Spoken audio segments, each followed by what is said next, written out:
Hi girls, this is Uncle John again, or actually Great Uncle John, and it's Aunt Norma doing the video recording. I'm having her show you a little bit of the house just so that you'll know where it is that I'll do these readings for you from. Over in the corner is my grandfather clock. I like to look at that every single morning, especially when it's still dark outside. It's very comforting. As you come and sweep this way, you'll see our TV set, and it's Eli. That's my grandchild. Your Grandpa Roger has lots of grandchildren. Eli's my only grandchild right now, but you guys are like my grandchildren because you're family and you're children, so you're like grandchildren. And below the TV set is my family Christmas city scene. I actually got that from my mother. It's one of the favorite things that I have.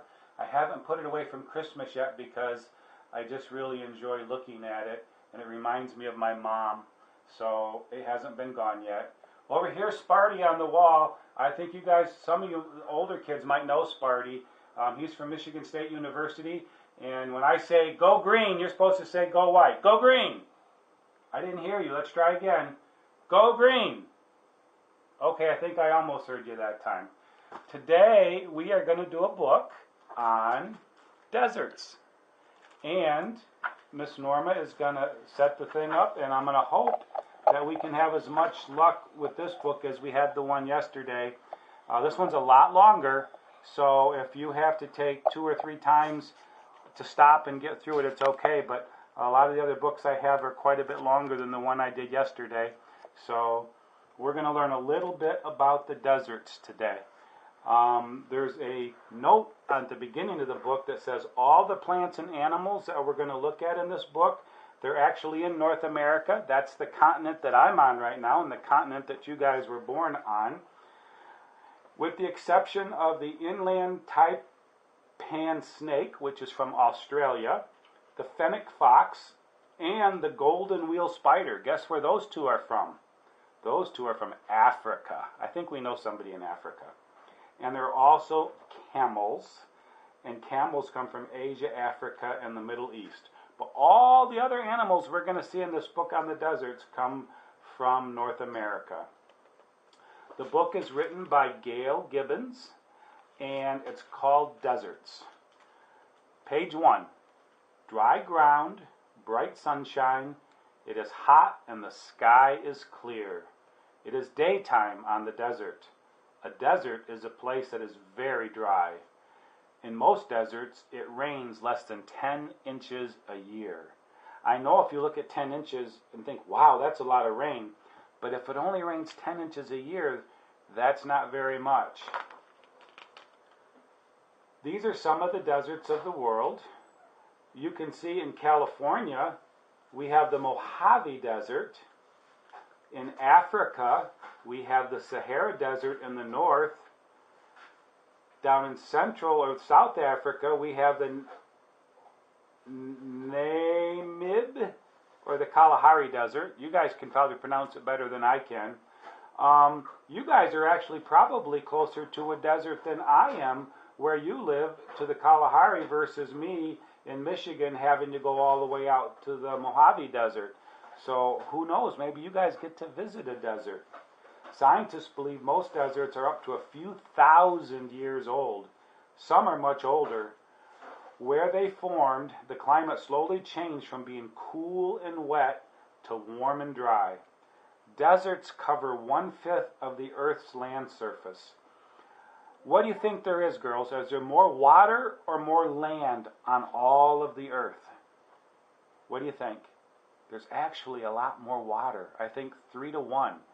And then there's only 1/5 of the Earth is covered by desert. So there's a lot of desert. Out of all the land, there's quite a bit of desert land. Have you guys had the opportunity to see any desert yet? Most dry, hot deserts are near the equator. And this line right here marks the equator. That's like the middle of the Earth, goes all the way around the globe. Winds bring dry and cloudless days. When the sun is high in the sky, the temperature can be well over 100 degrees. And I know you guys have seen some warm temperatures.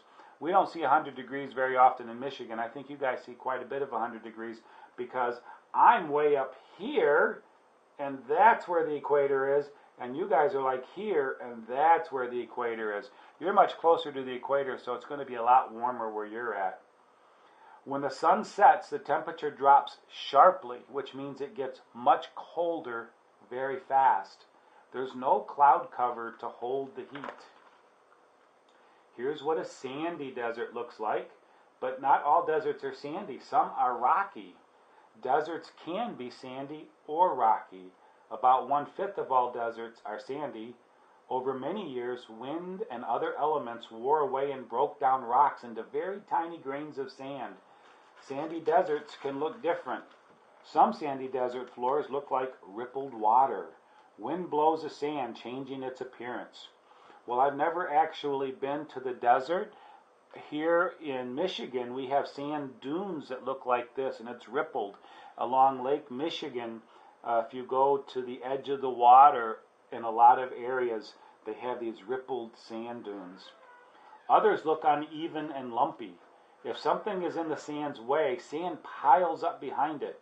On some sandy deserts, strong winds blow the sand into smooth hills, and they're called dunes, like the sand dunes I told you about along Lake Michigan.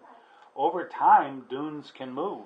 And I know they can move. They only move a couple, 3 feet a year, but I've actually seen houses that get covered up by sand dunes over many, many years because the dunes slowly move from the wind a few feet each year.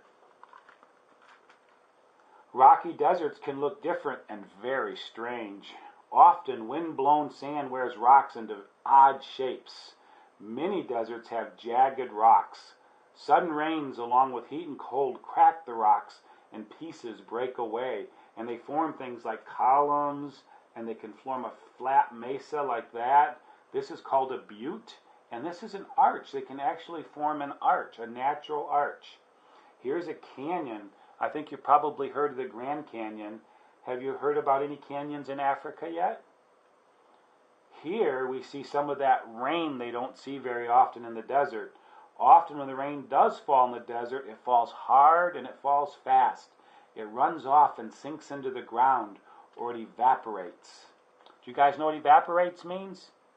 It means it disappears, it dries up into the sky. Few plants and animals can live in the desert because it's so dry and hot. The ones that do live there have adapted to living without much water. I think you can see, looks something like a bobcat up here. That's got to be a tortoise, not a turtle. And I do know we have some snakes in the desert. Many plants that live in the desert are called succulents. They take rainwater up through their roots to store in their leaves or stems for use during dry, hot spells. This here are the roots of the cactus, and usually they go really, really deep. And they show you some different kinds of cactus. This is a saguaro cactus. I've seen a few of those in the past. This is an organ pipe cactus. This is called a century plant. We're going to talk a little bit more about what happens when it does rain in the desert. A cactus is a succulent desert plant. The waxy surface on the stem helps keep in its water. Some have pleats that allow the cactus to expand with water when it rains. The cactus puffs up and the pleats almost disappear. As it uses up its water, the pleats become more visible again. So it's almost like a balloon. When you suck all the air out of it, it gets kind of wrinkled, and that's what the cactus does. And then when it rains, it's like it fills up with air, only in this case it fills up with water and gets all puffed up again. And then it has, of course, all the little prickly stuff on it. We're going to talk about those prickly things in just a second. Like right now. Most cactus plants have thorns. They're called spines. These protect the plant from hungry animals. They also break up the hot desert wind and shade the branches and stems from the intense sunlight. Because, remember, there's not very much in the desert, so the animals have to eat something. And if the cactus didn't have these spines or these thorns on them, then the animals would all eat the cactus for the water that was inside the cactus, and the cactus wouldn't survive. So to protect the cactus, almost all cactus have these spines on them. This is a yucca plant. This is called a barrel cactus. This is a prickly pear cactus. And these are the pleats that they were talking about. It looks kind of like a watermelon. You can see the lines, but those are actually grooves in and out side of the cactus. And the drier it gets, the bigger the pleats are. And then once it rains, it puffs right up. Desert plants need to get as much water as possible to survive. Some grow deep tap roots. Sometimes these roots grow down over 100 feet to get to water. Others grow shallow roots that spread out quickly to absorb water from the lightest rainfall. So either the roots grow very deep where it can get the water it needs, or it grows really fast left and right all over the place, and so that when the rain comes down, the roots can get as much water as possible and gather it up so that it can hold that water until the next time that it rains, that the cactus won't be thirsty. This is called mesquite, and this is called saguaro cactus. Many desert plants dry up and wither during the hottest part of the year, but the water they have stored in their underground roots, tubers, and bulbs is usually enough to keep them alive until the next time the rain falls. So even in the hot sun, because underground the roots hold the water doesn't get evaporated, and it helps keep the plant alive. In some deserts, when it finally does rain, parts of the desert can be covered in desert flowers. They've grown from seeds that have been lying there for many years. These seeds grow into plants when there's just the right amount of rain at the right time of the year. Desert flowers bloom for just a short time. Insects drink nectar from them. Pollination happens. Do you guys know what pollination is? That's when an insect goes from one flower to another flower, and it gets the pollen on its legs and on its wings, and it shares it with the other flowers, and those flowers in turn get to make more flowers. It's called pollination. Your mom might be able to explain it better. Pollination happens when insects spread pollen from one flower to another. This process allows the flowers to make new seeds that drop to the ground. Those seeds will grow and flower another time, probably many years from now. I've heard it's very, very beautiful when it does occasionally flower in the desert. It doesn't happen very often. Maybe you guys can take the time and go out to YouTube and look up flowering desert, and I think you'll see some very beautiful flowers. They don't come out very often, but when they do, they're really beautiful. Night is a time when most insects, birds, and other animals become active in the desert. The starlit sky is clear and the air is cooler. The creatures begin to move about. A honeypot ant stores nectar in its body. A pinnacate, I'm not sure, pinnacoti, I think, pinnacati, I'm not sure. I'm trying. It says pinnacoti. Beetle creeps around the desert floor. So here's a honeypot ant, and here's that beetle. You know what? It's also known as a stink beetle. And the stink beetle is a whole lot easier to say than pinnacoti. Over here is that golden wheel spider we were talking about that's actually from Africa. And this spider does a very cool thing. It folds itself up, its legs actually fold up underneath it, and then it can roll down a hill or a sand dune to escape anything that's bothering it. A scorpion is busy hunting for insects and other small animals in the sand. It kills its food with a poisonous stinger in its tail. So with its tail, it pokes it and it paralyzes its food, and then the scorpion's able to eat it. Lizards and snakes move along the desert floor. The gecko lizard flicks its sticky tongue to catch insects. The fringe-toed lizard can dig itself into the sand for protection within seconds to escape its enemies. The horned lizard is covered with sharp points for protection. The Gila monster is a big poisonous lizard. So here's the gecko lizard. I used to have commercials on TV about gecko lizards. This is kind of what a real one looks like, though. And there's a fringe-toed lizard that can bury itself in the sand really quick. A desert tortoise, a horned lizard, and the Gila monster. And the Gila monster is poisonous. Some desert snakes are dangerous. They hunt mice, lizards, birds, and other small animals. Some bite with a poisonous venom, and swallow their prey. A sidewinder rattlesnake slithers sideways across the sand. Its body leaves wavy marks behind. The inland taipan is the most poisonous snake in the world. That's that snake we were talking about that's actually from Australia. That is the most poisonous snake in the world. So if you go to Australia, watch out for that. Some desert birds live in cactus plants. Sometimes pairs of Gila woodpeckers nest inside a tall saguaro cactus. When they abandon the nest, other birds such as the elf owl moves in. Vultures are very big desert birds. They live off dead animals. They are scavengers and help keep the desert clean. The roadrunner is a very fast desert bird. It runs quickly to catch insects, lizards, and snakes. It hardly ever flies. The roadrunner can run as fast as 23 miles an hour.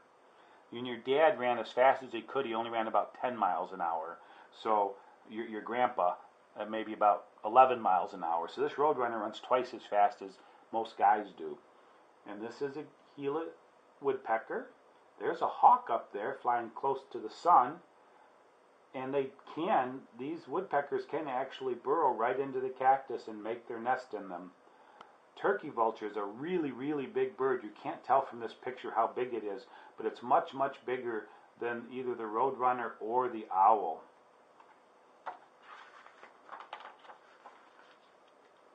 Other desert creatures move about. A kangaroo rat is a small animal that's only about a foot long. It can jump 10 feet at a time. It eats mostly seeds. A jackrabbit doesn't need to drink much water. It gets most of its water from the plants that it eats. A jackrabbit can leap 15 feet at a time. Wow! That jackrabbit's only about a foot long and it can jump 15 feet. So if you're like 3 feet long, that would be like you jumping 45 feet. Could you see yourself jumping 45 feet? I don't think so. That'd be a really big jump. Desert creatures have to watch out for coyotes. They look a lot like a dog with a bushy tail. Coyotes bark, howl, and whimper to communicate with other coyotes. At night, a coyote's howl sounds very lonely. Ow! Ow, ow, ow, ow, ow, ow, ow. Did I sound lonely? I hope so. There's a coyote. There's the jackrabbits. And there's that fennec fox they were talking about. And that fox is also from Africa. And that's the kangaroo rat. And you can see why they call it a kangaroo rat. It's got big hind legs like a kangaroo does. Desert skunks eat almost anything. Many deserts are home for badgers, ground squirrels, bobcats, and many other animals. Most of them are small. There isn't enough food and water in the desert for large wild animals to survive. So the bobcat's a pretty big animal, the ground squirrel, and there's a striped skunk. The striped skunk hangs out in the desert. Some people live in deserts. Often they live in groups called tribes. Some tribes are nomadic. This means that they move from one place to another, often carrying and traveling goods. They may travel from oasis to oasis. When I was your age, I used to study about Africa, and they talked about tribes in Africa, and many of the tribes in Africa are nomadic. You guys can maybe teach me about some of the tribes when you come back and visit sometime. Desert people live in harsh conditions. Some wear special clothing to protect them from the sun and the sand. Some use camels to get around. Their wide feet allow them to walk over soft desert sand without sinking in. Long eyelashes and thin eyelids, which they can see through when closed, keep sand out of their eyes. They can shut their nostrils to keep the sand out too. So the camel is built for the desert. Big feet so it doesn't sink in the sand. It can close its nose so the sand doesn't get in it. And when it actually closes its eyes, its eyelids are so thin that it can see right through them so it doesn't get sand in its eyes when the sand is blowing. That's a pretty cool animal, huh? And the camels can actually go days without getting water or food while traveling across the desert sand. And that's kind of important because sometimes you go a long ways before you see any water. Some scientists believe camels live off the fat stored in their big humps on their backs, and that they can carry heavy loads. Camels can carry up to 1,000 pounds.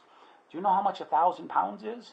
That would be like every one of you kids, your mom, your dad, and everybody in the house next door, or the people that live next to you, all getting on the camel, and the camel could still carry all of you.